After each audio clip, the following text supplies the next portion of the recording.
মা বড় নাকি ঠাকুর বড়? এইরকম প্রশ্ন অনেক ভক্ত সন্তানদের মনেই ছিল। এক সন্তান খুব সাহস করে মাকে এই প্রশ্ন একদিন করেই বসল যে, মা, ঠাকুর বড় কি মা বড়? এই প্রশ্নের উত্তর সে জানতে চায়। মা সঙ্গে সঙ্গে জনৈক সন্তানকে বললেন, ছি, অমন কথা বলতে হয়? আবার কিছুক্ষণ পরেই কি জানি মনে হলো মায়ের, তাই আবারও জিজ্ঞেস করলেন, তোমার কি মনে হয়? সন্তান তখন বললেন, কালী মহাদেবের ওপর দাঁড়িয়ে। ছেলেটিও একটু ভনিতা করেই উত্তর দিল, রূপকের মাধ্যমে মাকে বুঝিয়ে দিল তার মনের উত্তরটি। তখন মা হেসে বললেন, তুমি ওই নিয়েই থাকো।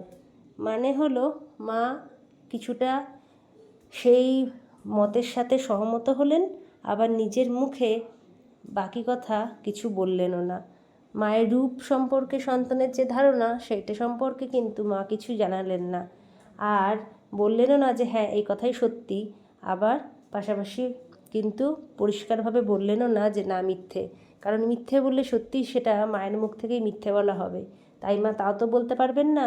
আবার যেহেতু মা কালী যখন শিব ঠাকুরের ওপরে দাঁড়িয়েছিল এবং সেটা মায়ের কাছে একটা লজ্জার বিষয় হওয়াতেই তো তার জিভ বেরিয়ে এসেছিল সেই লজ্জায়, তাই সেই কথা স্বামীর ওপরে দাঁড়িয়ে মা যে পা দিয়ে ঠেকিয়ে রেখেছেন তার গায়ে, সেটাই লজ্জার বিষয়। তাই জন্য মা এই কথাটি আর উচ্চারণও করতে চাইলেন না। সব ভক্তকে বললেন, তুমি ওই নিয়েই থাকো, মানে তুমি ঠিকঠাক সত্য ধরেই যখন রয়েছো তো তুমি সেই ওইটা নিয়েই থাকো, তুমি ঠিক জায়গাতেই আছো। এরকমভাবেই মায়ের মনের অবস্থাটা সেই সন্তানই বুঝতে পারলেন, আর আমরাও। এই ছিল আজকের ছোট্ট একটি ভিডিও। সবাই বলুন জয় শ্রী ঠাকুরের জয়, জয় শ্রী মায়ের জয়, জয় স্বামীজির জয়।